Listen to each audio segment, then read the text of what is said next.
Good afternoon, everyone, and welcome to another community conversation hosted by the Office of Human Rights and the Prince George's County Memorial Library System. Community conversation highlights local leaders doing incredible work in and around Prince George's County. I'm Kyla Hannington. I'm the Public Outreach and Engagement Division Manager with the Prince George's County Office of Human Rights, the county's civil and human rights education and enforcement agency. And with me as co-hosts today are Tiana Davis, who's my wonderful colleague at the Office of Human Rights, and our friend and programming partner, Dr. Audrey Law with the Prince George's County Memorial Library System. And speaking of friends of the Office of Human Rights and programming partners, what a pleasure it is today to welcome Isaiah West in conversation. This is actually a rescheduled event. We did try to host him a couple of weeks ago, but technology got the better of us. So we are so grateful to be talking to him today. Isaiah, we appreciate your patience and willingness to try again. And also for all of you tuning in for the second time, thank you for coming back to be with us. Isaiah is the Teen Services Specialist for the Prince George's County Memorial Library System. With a decade of experience working with teens, tweens, and young adults, he focuses on empowering teens through community partnerships to ensure teen-friendly environments. An active Young Adult Library Services Association member, Isaiah has served on committees like Best Fiction for Young Adults and Great Graphic Novels for Teens. He is currently co-chairing the Award and Selection List Oversight Committee and is the Division Councilor. Isaiah recently served as adjunct faculty at the University of Tennessee in their School of Information Science. When not working, he is likely over-caffeinated and traveling the world. Isaiah, welcome. It is really wonderful to have you here. Thank you so much for being back with us. I gave a little tiny overview, but can you get our conversation started today by just talking about your role as Teen Services Specialist? What is it and how did you come to it? Yeah, happy to talk about it. So my role as the Teen Services Specialist for the library system is to ensure that we are providing quality and intentional programming and services for and to our teens in the community. This looks like those one-off programs in the branches that I make sure are on the calendar. I work with staff if they have questions about, what works for teens, what doesn't. I train new staff on teen development, programming for and with teens, teen empowerment. I serve on local and state committees to ensure that the library is at the table, but also that teens are at the table when having these larger conversations about policy, things like that. And then, of course, I help plan some of the larger programs and initiatives for the library system as well, such as our annual Geek Out Expo, which is our version of a Comic-Con, our social justice camps, and a few other fun activities throughout the year. I have, like my bio says, I've been working with teens, tweens, and young adults in libraries for 10 years, and I was a middle school English teacher before coming to libraries. I've never worked with another age group, and honestly, I'm not sure I ever want to. I love working with teens and young adults. They give me hope and energy. They sometimes make me feel old and take away my energy as well. But it's always a pleasure to meet the next generation of leaders. Before I was with Prince George's County Memorial Library System, I was the Teen Services Coordinator for the Alexandria Library in Virginia. Great library system. It's a little bit smaller. I was just looking for a little bit more to do. It was a 4-branch system, and even though the city of Alexandria is quite large, I wanted to challenge myself with a little bit more work, and this position opened up, and I was already doing it at Alexandria. I thought, why not try it in Prince George's County? It was so I have to say, so for people watching, whether you're tuning in now or you're joining us on demand later, we really appreciate you being here. And I have to say that we here at the Office of Human Rights have been very lucky to get to work with Isaiah in a couple of different areas. And so I have seen firsthand, Isaiah, the way that you connect with young people, your vision, what you are bringing to the county and really the region through your love for young people and your really emphasis on providing opportunity and inclusion. It's awesome. So I really want to just acknowledge, as an outsider, not in the library system, seeing what you were bringing is fantastic. One of the things you just mentioned right now is policy and like having young people be involved in policy decisions.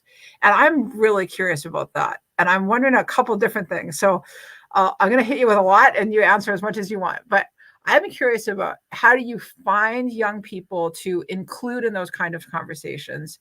How do you then put them together with like, what does that whole process look like? I'd really love to hear about that. Yeah, for sure. So, when I was referencing policy, I mostly meant that I just made sure that teens were represented.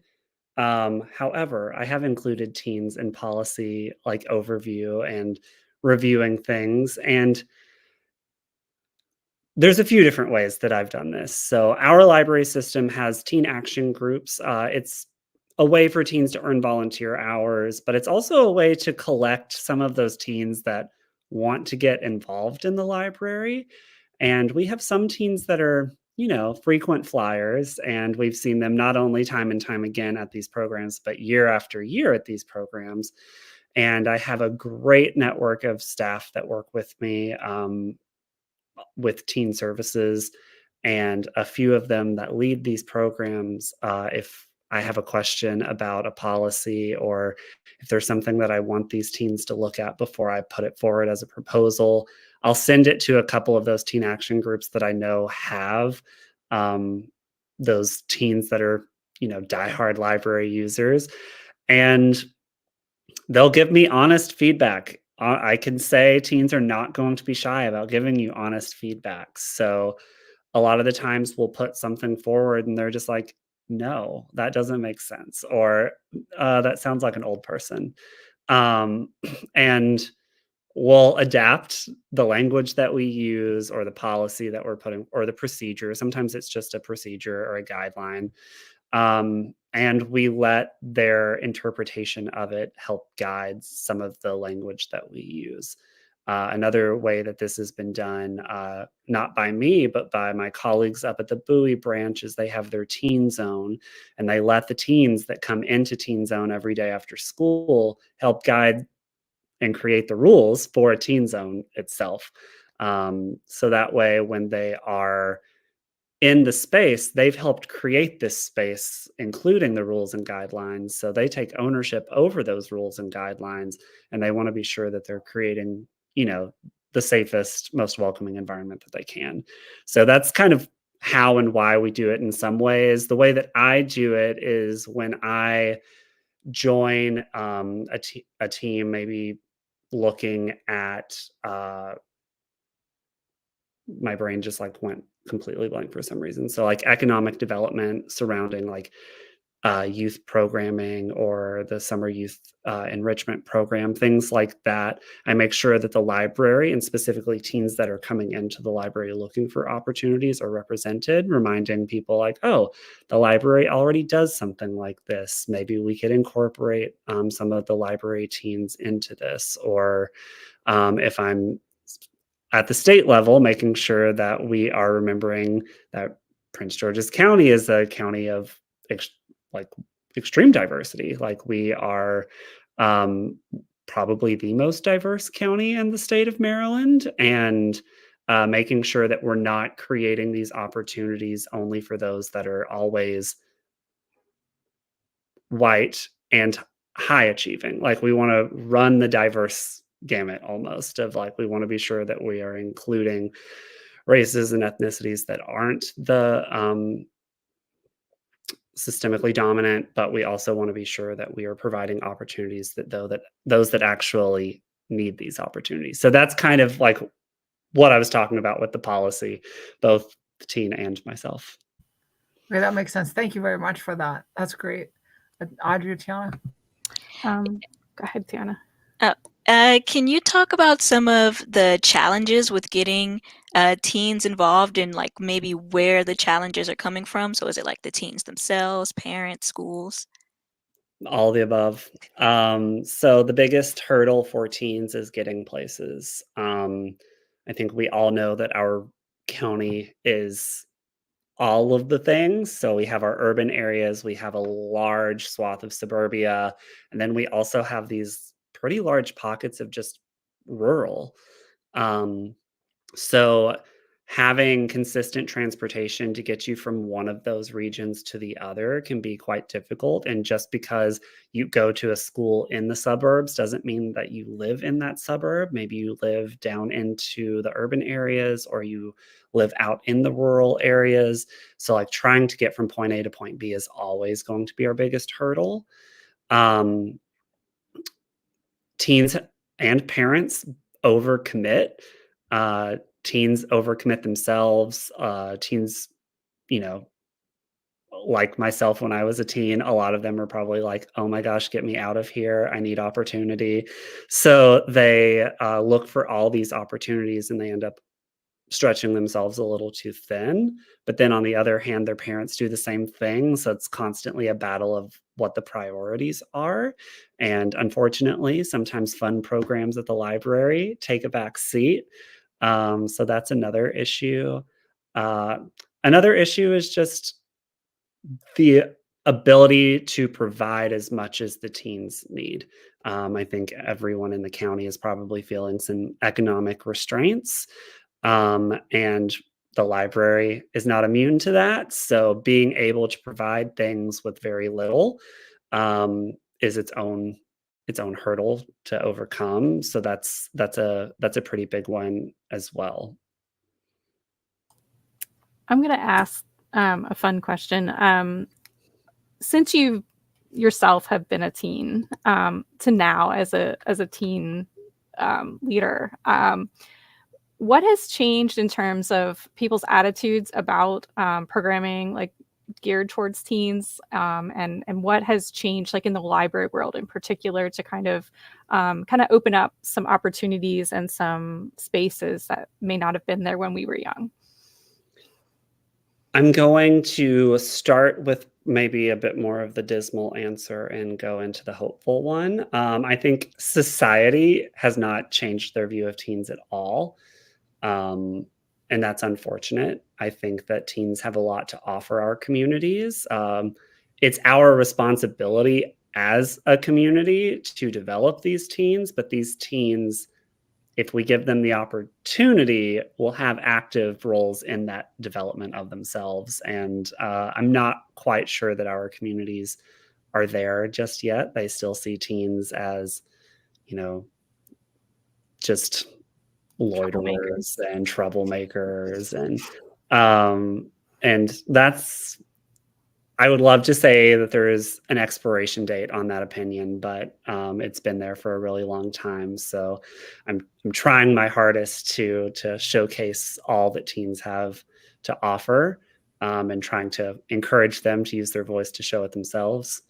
But in the library world, when I was a teen, I don't think there was a library program for teens. I'm pretty sure that at my very, very small one branch public library in rural East Tennessee, there was a story time. There were resume workshops and typing classes for adults. But teens were not encouraged to be in that building. I would go and grab my book and leave. Like they didn't even want us there studying. So I would like to think that attitudes in the library themselves have changed drastically. As I mentioned before, we have an entire after school program where we shove 200 teens into a library branch and provide them with video games, sewing machines, maker kits, all these fun things that they can do. We offer volunteer hours to teens. There's a lot of internship and just volunteer opportunities for teens in libraries these days. Leaving our branch and moving into the wider region, Cecil County in Maryland has a teen library council who essentially direct their youth services programming. We have a large group and a teen advisory board in DC that help plan a lot of their large scale teen programming. So there's a lot of empowerment happening in libraries now that definitely was not when we were, you know, coming into our teen years in the 80s, 90s, and early 2000s.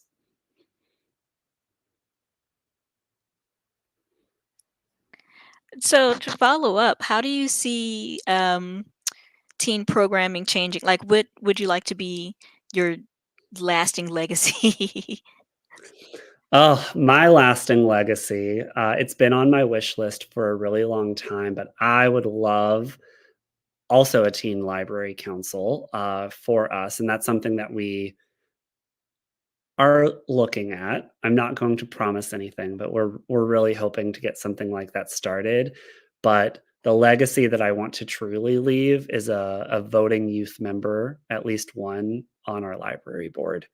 I think library boards historically, they do a lot of great things. I am not dissing older individuals on library boards, um, but there is no one even remotely close to the age of a teenager on most library boards. Um, and I think that having that youth perspective um, is really important. I think that bringing that voice in and showing that a teen can make a real difference in a world that is, essentially completely held by not only adults, but like extremely well established adults. Cause I think that's what a lot of us don't realize is about library boards. Like they apply and these resumes are like insane. Like all the things that they do and where they are in their professional careers, they're all so amazing and professional and established. And I think showing that a teen can step into this and have their own credentials to be able to be there and say, well, you all might know about this part of the world, but I know about the one that I'm living in. And this is my opinion on this issue. And that's the legacy I want to leave is teen voice in our library system. Yeah. Well, so you're kind of already doing that. Can you talk to us a little bit about Social Justice Camp? Sure. So, Social Justice Camp is a week-long summer camp in partnership with the Office of Human Rights, where we really want teens to engage in responsive and responsible activism. Like, we want them to feel empowered to see an injustice in their community and have the courage to activate and find a way to not only navigate that injustice, but work towards like bringing justice to their community. We do this through teaching them about the history of social justice movements, what social justice is, like learning those true definitions of like equality, equity, justice, inclusion, welcoming, providing them with some life skills, some job skills. And then at the end of the week, they do an elevator pitch to a panel of judges. And that elevator pitch is essentially a project that they could take into their community to fix an injustice. And we've seen everything from reproductive rights to diversity in literature and video games. We've seen sports equity, I guess around a few different ways, the representation that exists in certain sports, but also the like monetary barriers that exist for people getting into sports. And we've seen LGBTQ issues raised. We've seen the foster care system put on blast. Like we have seen everything from these teens, and some of it is from lived experience, but some of it is just they've seen it in their community, and maybe they haven't been affected, but someone they care about's been affected by it, and they just want to make a change. So we're trying to give them that voice. They had the voice to start with, but we're trying to let them know like you need that voice. Start using it, because if you don't start talking now, like no one's going to listen. Yeah. And so like your leadership in social justice camp and everything you've been doing with teen programming at PGCMLS, it's afforded you some pretty amazing opportunities, right? Can you talk about like some of the speaking engagements you've done? Oh, sure. So for social justice camps specifically, I did an entire circuit of conferences. I don't even know where it started. I've spoken at the Young Adult Library Services Association symposium about social justice camp. I spoke at the Library Learning Experience, which is an affiliate conference with the American Library Association. It's kind of like a library expo kind of thing. I've spoken at the annual conference for the American Library Association. I've spoken at professional development opportunities in DC. I've hosted webinars for School Library Journal and Library Journal. I feel like I'm missing a few, but I've talked all over the place about social justice camp. Oh, the Maryland Library Association. I've also spoken there about it. And the goal is not necessarily to show off what we've done, although I do want to put Prince George's County Memorial Library System on the map for doing the amazing things that they're doing. Obviously, I can't do all of this by myself. There's a whole team and a library system backing me, and we deserve that recognition as a system to be on the forefront of equity and social justice, but also so others can pick this up and use it in their libraries. And we've had a few people tell us like, oh, I need this in my system, and we'll work with them to workshop ways that they can bring in social justice without it being social justice, because that's the hard part. We're very lucky that we are where we are, but in parts of the Southeast or even the Midwest, there's a lot more standing in the way of them bringing social justice with that name to their libraries. So we'll work with them to be like, oh, it's public speaking. So they're working on an elevator pitch and you just slip in these social issues, or we'll do like a problem tree or like problem solving. And it's like, but the problem is, like racial struggles in America, or digital inequality and food deserts. And it's like all these things that, if they come to the program, sure, they might get mad. But if they're just looking at it from the outside, which are the people that are yelling and screaming about everything, they're just looking from the outside. They don't actually come in. So we help people do that, but it's really afforded us the opportunity to kind of spread this idea of incorporating social justice into your programming for teens, while also putting us on the map just a little bit.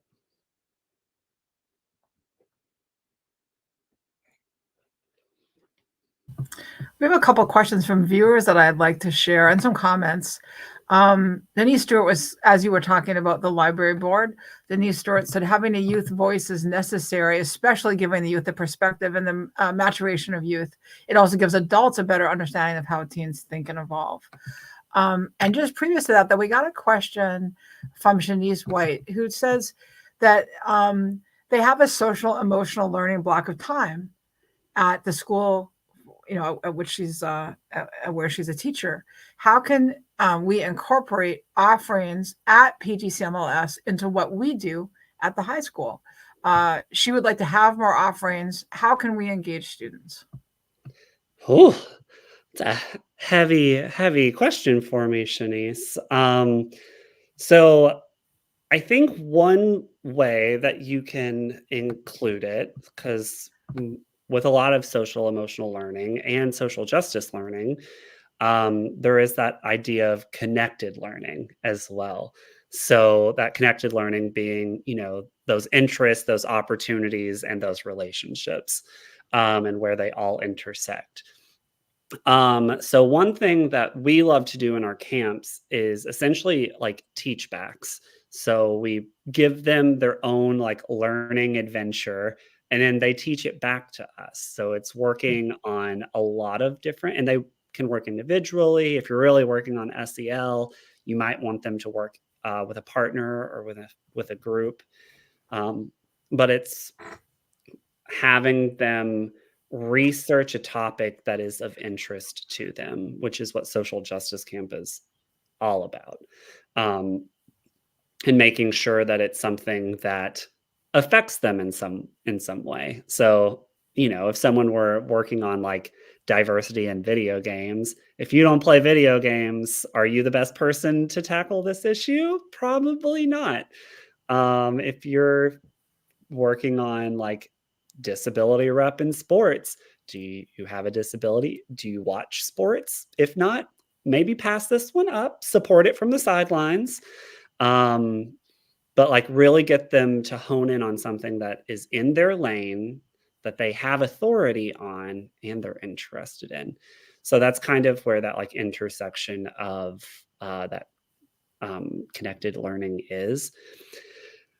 So things that we offer at the library, honestly, you know what? I'm just going to put my email address up, and you can just reach out to me with specific questions, because I feel like I could talk about this one for a really long time, and probably talk myself in circles without a little bit more direction. So if you have a question, we can put my email address up. That's fine.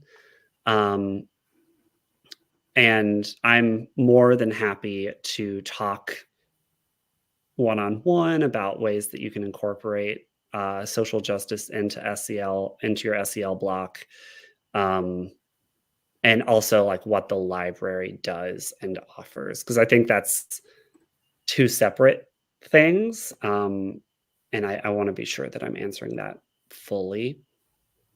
But I think the biggest thing is just wanting to do it. So I think you're already on the right track. Isaiah, maybe talk a little bit about, you teach a course at the library to librarians about teens specifically.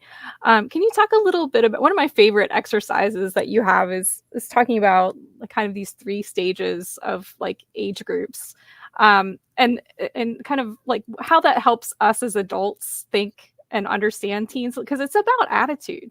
It really is, like not being afraid of a group. And how do you not be afraid of a group? Well, you got to go backwards in time. So could you talk a little bit about that a little?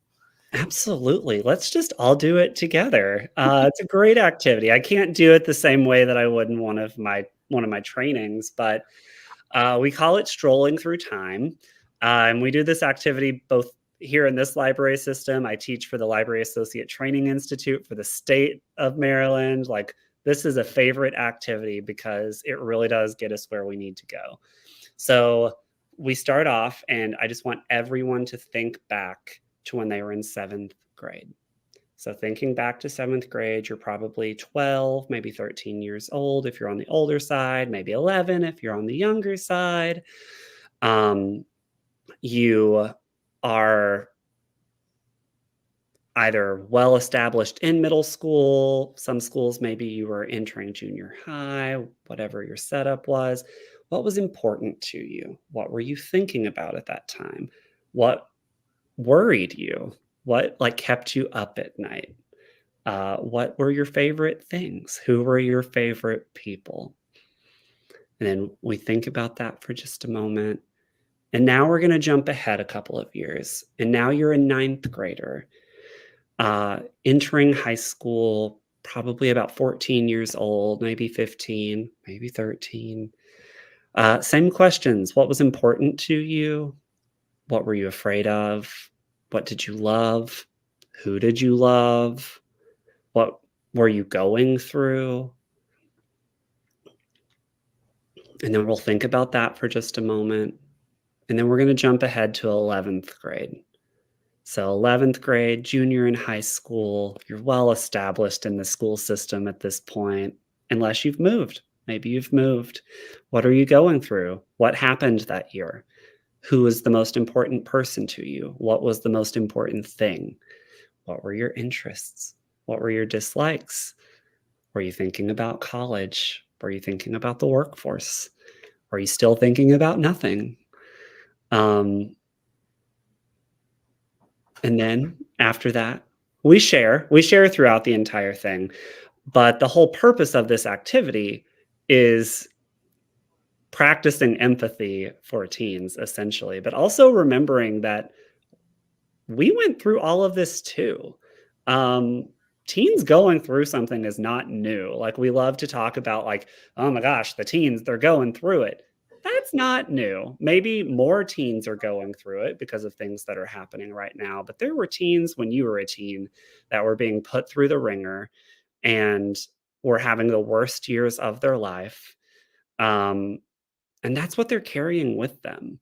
Um, we also have to remember that as we get older, we recognize what priorities are, and we've lived more experiences, so we know what's actually a bit more important. Like, that carries with us for a long time. Like, the things that are important constantly change. When you're younger, that is everything. Your little bubble is the world. So when someone threatens that bubble, they're not going to like you for it. So it's just remembering all of these things that teens bring with them to the table, that we brought with us to the table, and asking yourself, like, did you want an adult to put you in your place for just being a teen and living as a teen? Um, it's also a reminder that teens are not children, but they're not adults. Like, they have their own age group for a reason. It's not just a word that we throw out so that we can talk about them. Adolescence is a real thing. Young adulthood is a real thing. So recognizing as they're transitioning from, children into this adolescence, and then again into young adulthood, there's a lot of things changing, both their bodies, their minds, what they're prioritizing, what they think they want to do. So it's just this idea of remembering where we were so that we can help teens get to where we are. It's kind of like the videos, like, it gets better, but for the whole population, like, it does get better. Getting out of your teen years, I promise it gets better.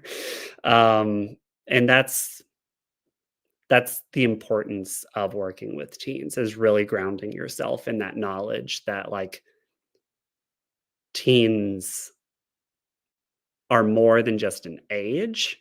They have a lot of experiences, and some of those experiences don't look like what your experiences were as a teen. And some of them look better maybe than your experiences as a teen. Some of them may look worse. Some of them might look similar.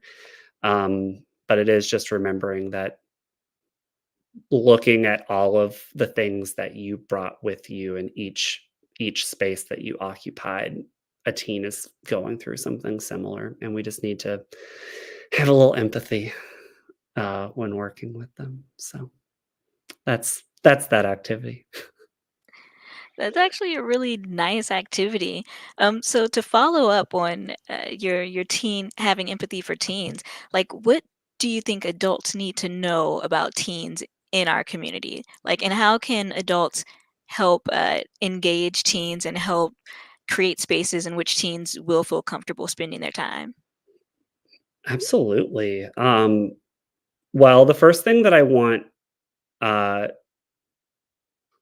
teens, or people that work with teens, or maybe not even work with teens, but just see teens in their community, to really know, that they should do, is ask them questions. Like, treat them like real humans. Don't cross the street when you see them. But teens in our community are not a monolith. Like, I think that, it shouldn't require me saying that, but I think some people really need to hear that. All these teens are different. It's kind of like this idea of, like, punitive action against teens for a small group of teens' behaviors, or like this whole mentality surrounding teens because of this one image that exists in the zeitgeist of what teens are. Um, So they're not a monolith. There are teens out there that are old souls that want to curl up on a Friday night and read a book, and that's their idea of a great evening. They're the ones that are the risk takers. They're going out, they're engaging in risky behaviors, they're exploring the world. There are some teens that are desperate for affection, for attention. The behaviors that they exhibit are going to probably be troubling to you. There are some that are desperate for other things. And the way that they engage with the world is going to look different. It's just understanding that teens are just like every other age group. They all have these different things happening to them. But the way that you get to know what's going on is you talk. You ask teens in your community. You say hello when you see them. And not just now, like start it younger. I think that's what tweens are the worst. Like I will be the first one as a 7th grade English teacher. They're not a fun group of people, but that's when you really start to see those behavioral changes, and you can tell who's going to be that problem teen from about 7th, 8th grade. Start talking to them.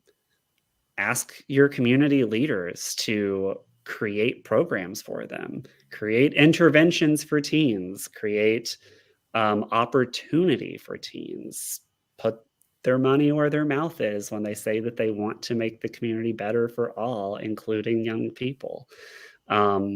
We love our littles. Who doesn't love a little toddler running around? They're not as cute when they get a little older. They tend to mouth off just a little bit more. But we have to invest in them like we would that toddler. We need to create these opportunities, these programs, these initiatives.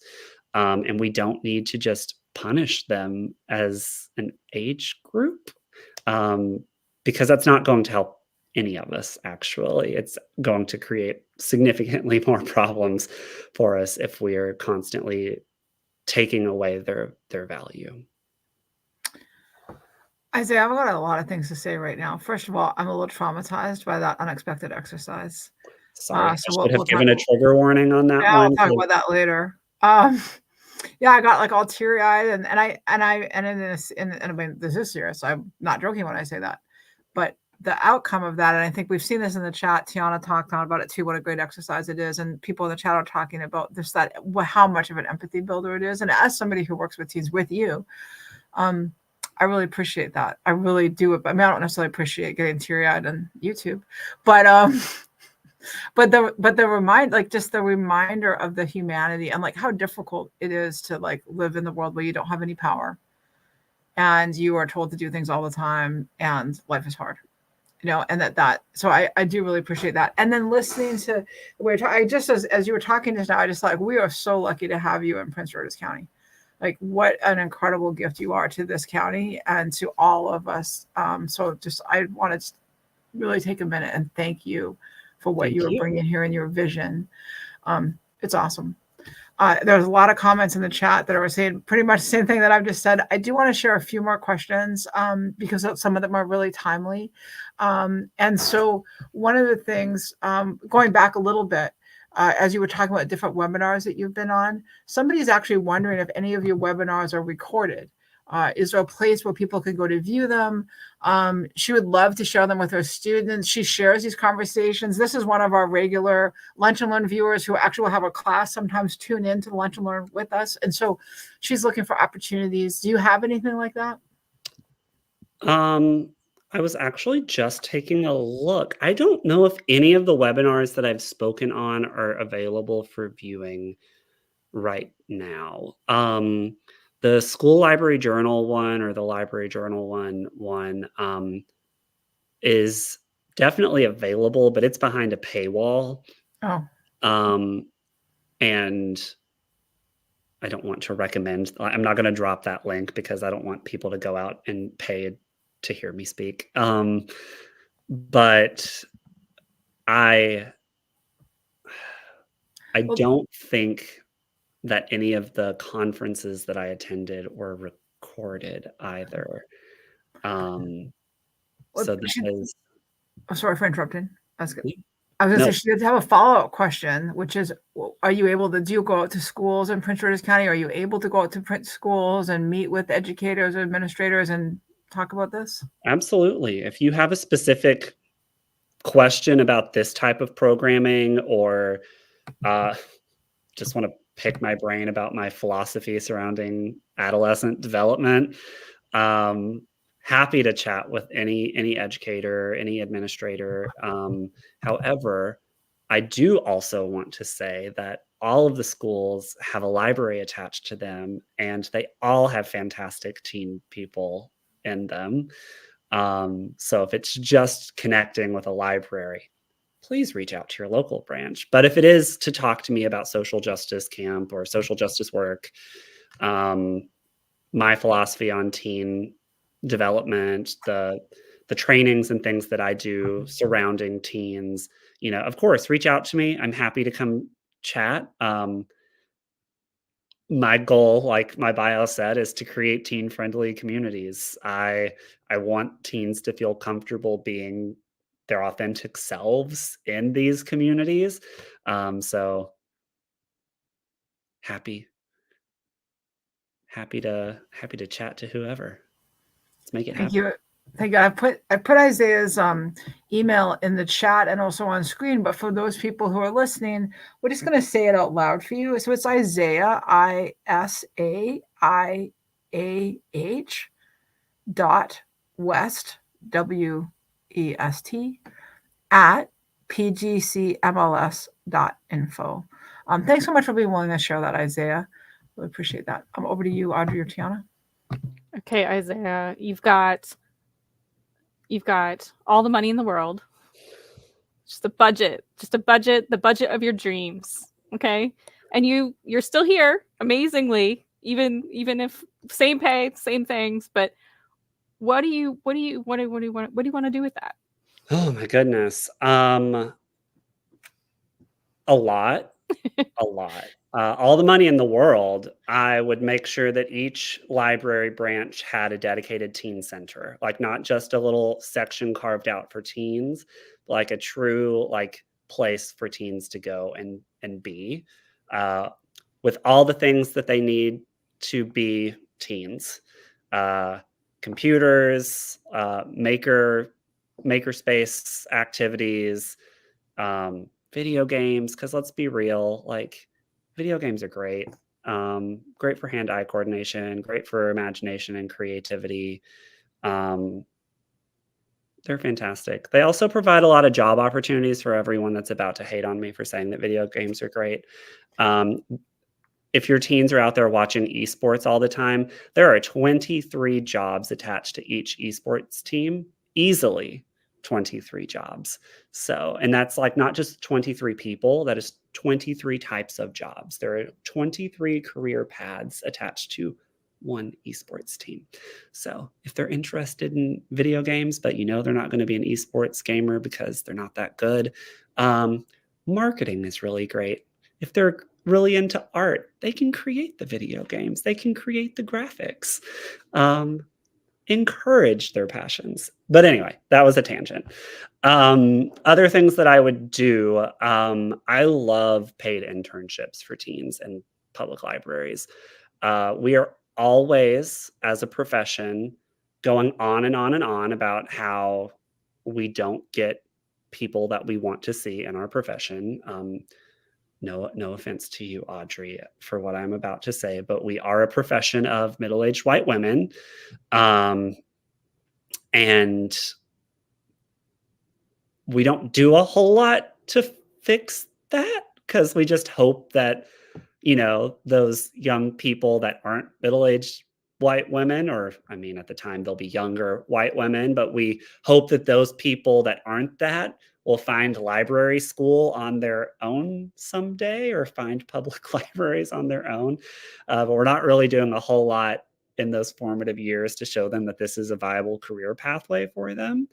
So that's a big thing that I love. And we've been able to do that a few times at PGCMLS, where we've provided internships and fellowships for teens and college students so that they can, buy books, pay rent, do a little tuition, whatever it is they need to do. And they're fantastic. The teens that you get that apply for the library. I'm not sure I've convinced one of them to go into public libraries, but I do randomly check in on them just to be like, so do you hate what you're studying in college enough yet to switch to libraries? And I have gotten a few people that were like pre-med that are like, not yet, but I'm really close. So fingers are still crossed that they hate medicine and want to come to libraries, because we need the people that want to be doctors because they care about people in libraries too. Did I answer your question? It was how much money I wanted, or not how much money I wanted, what I would do with all the money in the world. Yeah. So there's an agency in Prince George's County called Employee Prince George's, and they have I think they have 2 youth programming division. So they have a 13 through 18 and then a 16 through 24. Have you reached out to them about programming? Like maybe you guys could create an apprenticeship or something to get teens into the library. We At haven't worked with them on that level before. We have definitely worked with them on their other opportunities.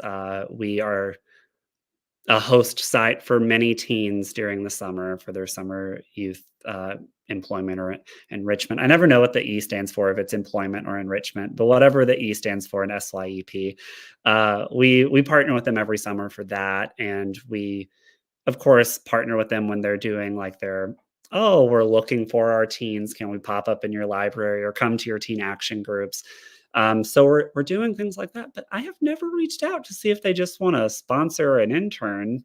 Giving me ideas, Tiana. That might be on my to-do list for the upcoming weeks. Nice. So hearing you talk, it's very apparent that you have a real passion for engaging with youth and educating people about youth. Where did this passion come from, and how has it evolved through your career? I get asked this question a lot. I have no clue where it came from. I don't know if it was just in me, and then I took that first class and I was just like, oh yes, this is it. No clue.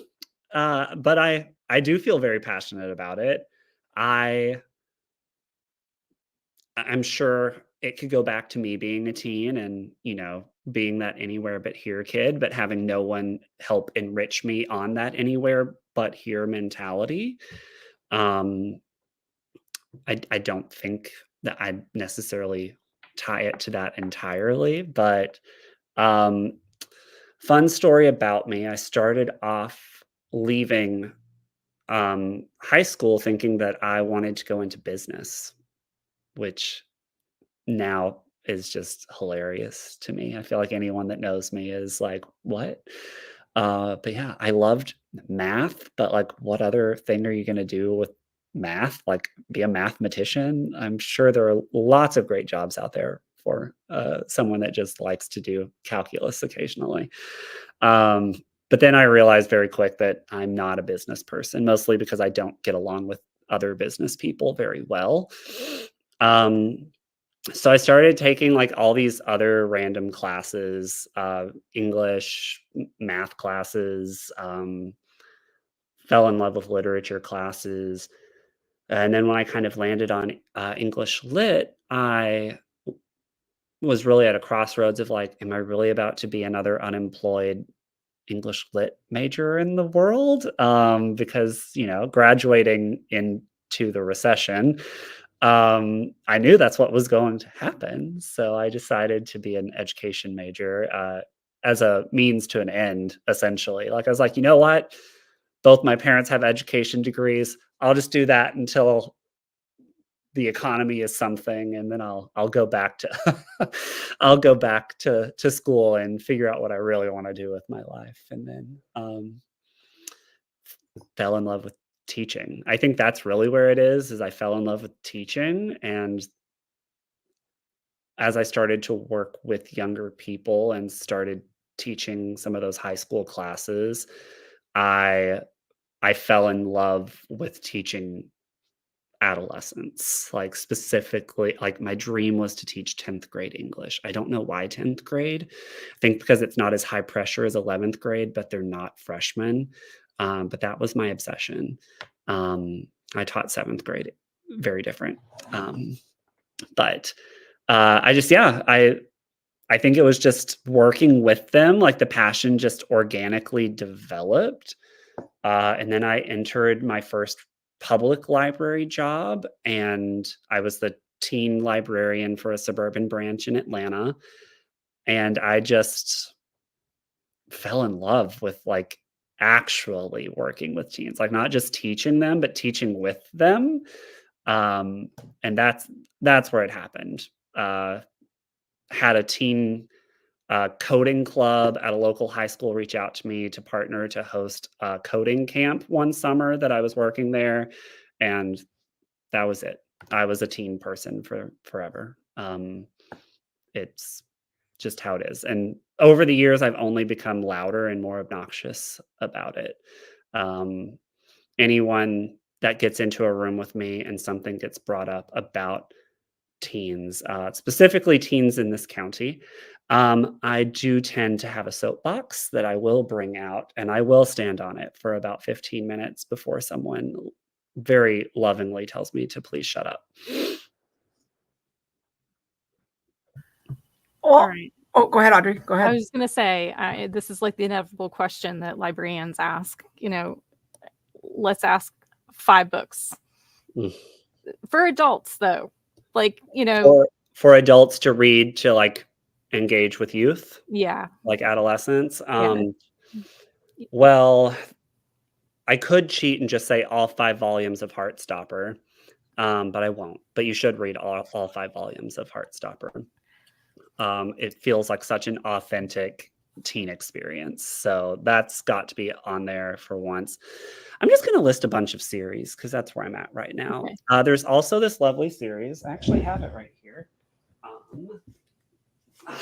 It's the great thing about being so close. It's this book series called, like, the Classics Remix series. This one's The Great Gatsby, which was one of my favorite books when I was a teen. Had no clue the actual social commentary that it was providing at the time. I just really loved the imagery in it.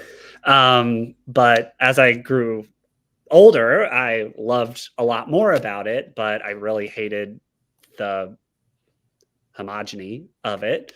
So this series is taking all these classics and they're twisting them and remixing them into, like, diverse experiences.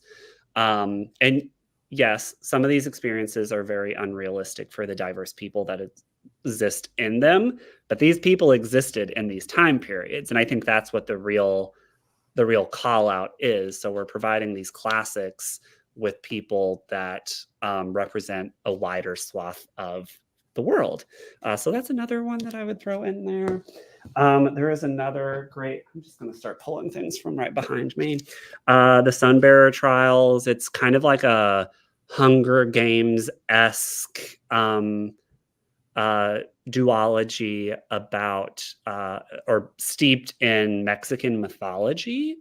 And also this cover is just gorgeous. It's got, like, the little gold. So I'm going to say that one. Can I just do 3? Because now I'm getting into the weeds of, like, what's another great one.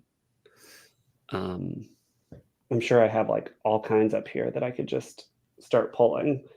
This is my wall of just all the books that I loved too much to get rid of. So I'm a reader. Big shocker. Yeah. Speaking of that wall of books, can we talk about how you have it color coded? Yes. I've always been a color coder. Even as a child, I arranged everything by color. So now that I have more space to arrange things by color. It's just become a real thing. But yeah, I love color. I love that bookshelf. Every time I talk to you, I'm like, I need to do better with my books. Isaiah, one of the things that, what we try to do with these programs is talk about what we can do, like what's a takeaway for people who are watching. How can they maybe, and I'm going to leave this to you, but it could be, how can they get involved? How can they think more broadly? Like, I don't know. I don't even want to tell you what it is, but just what's a takeaway for people watching today who I'm sure have been really touched and inspired by everything you're saying? I'm going to think on that for just 1 second, because I could, again, get on my soapbox. I think the biggest takeaway is just create space for teens. Like, if you have the ability to create space for teens, please do that. Give them voice, give them autonomy, give them choice. I think that we, as adults, want to instill all the knowledge that we have on the next generations. But we also forget that we shouldn't force that on the next generations. It's like making yourself available as a mentor, providing commentary when asked or when appropriate, but not dictating your knowledge as fact. And I think that's a really hard thing for adults to do with teens, is like, what's the rule that everyone, like, step up, step back kind of thing. It's like, voice your opinion when it's appropriate, but then the rest of the time you gotta step back and let teens be teens. Like, part of that is letting teens make some of those mistakes. We don't want them to make harmful mistakes, but we also have to let them learn from experiences. Like, they can't learn from our experiences. They weren't there. You can tell a story of how you got embarrassed in school because you did X, Y, and Z, but they did not feel that embarrassment, so they don't know. So they have to live those own lived experiences to learn what they need to learn. Isaiah, you're a real gift. I mean, really, like, just this conversation has been amazing. And as I said before, getting the partner and kind of walk alongside you sometimes in this journey has been fantastic. But hearing everything that you had to say today was really powerful. And I really want to acknowledge what you are doing, what Prince George's County Memorial Library System is doing. And, we do a lot of events with you folks. Office of Human Rights has been partnering with the library since about 2018, and very closely really since the pandemic. And so we get to do a lot. We get to see a lot. But what does that mean for our agency, and what are the opportunities that the library system as a whole is giving to our agency and to the county? And we get to really see it. And actually, both Audrey and Isaiah, it's a real honor to get to share space with you. And thank you for everything that you're bringing to the community. And I hope people at home are kind of getting a sense, if you aren't already, some curiosity about what's going on in the library system. It's so much bigger, so much more gift to the community than we even know. Unfortunately, we are out of time. So, Isaiah, it has been great to talk to you. Thank you for spending time with us. Thanks for coming back for round 2, or hopefully, and it worked. So I'm very grateful. For those of you tuning in, thank you for your time too. You are why we do what we do, and we appreciate you choosing to be here. And as you heard, there are amazing things going on in the library. Please go visit them in person. They have many branches, but you can also check them out online at pgcmls.info. I'm going to get Audrey to put that on the screen for you as well. PGCMLS.info. You can see the different events they have. You can look at their catalog, and you can really get to know what your library is doing. If you're a young person or you're friends with a young person, there are also tons of programs for teens at the library, and Isaiah and team are constantly innovating, constantly finding new and meaningful ways to engage and connect. So stay with them. And we've got Isaiah's email out. You heard about Social Justice Camp, something to look forward to in the spring when that registration opens. You can reach out to our office to the library to learn more about that. We do invite you to learn more about the Office of Human Rights at civilrights.mypgc.us. We also have lots of programs coming up, including on this coming Tuesday, when we are jointly hosting a 60th anniversary of the Civil Rights Act special event with human rights agencies all around the state. There's a link to that on our website if you'd like to learn more about that. And our ongoing Lunch and Learn series with the library system continues on the 29th of October, so the week after next. We hope you can come back Tuesday at noon to see that.